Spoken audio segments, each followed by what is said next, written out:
بحضور مثقفين وشعراء وكتاب في إقليم الجزيرة وعائلة الشاعر فريد جزيري، نظم أمس الجمعة اتحاد المثقفين في إقليم الجزيرة حفل توقيع لديوان الشاعر فريد جزيري في حديقة القراءة في حي تل حجر بمدينة الحسكة. وخلال الحفل حثت ابنة الشاعر فريد جزيري خناف جزيري على أهمية الشعر في الوقت الراهن، متقدمة بالشكر لمن ساهم في طباعة وتجهيز ديوان والدها ولجميع من شارك حفل التوقيع. عبد الوهاب بيراني، كاتب وناقد وعضو اتحاد مثقفين في إقليم الجزيرة، أشاد بديوان الشاعر جزيري لما يحويه من قاموس ومفردات ثرية في اللغة الكردية. هذا الشعر حقيقة وجوده بيننا إلى هذا اليوم هو مفخرة للأدب الكردي، باعتباره أحد الباحثين عن الكلمة الكردية وعن المصطلح الكردي وعن الأدب الكردي وكنوز هذا الأدب وهذه اللغة.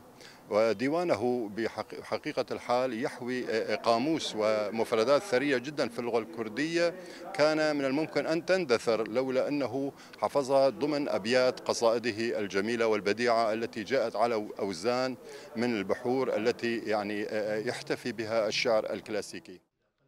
وبدوره قال الشيخ فهد شيخ إبراهيم، ممثل رابطة آل البيت في شمال وشرق سوريا، إن الشاعر جزيري من رواد الشعر الكلاسيكي في بلادنا. فريد جزيري هذا الشاعر الذي يعتبر من رواد الشعر الكلاسيكي في بلادنا، والتي امتزج شعره بين الأصالة والحداثة مع إضفاء نوع من الطابع الصوفي على أبياته الشعرية.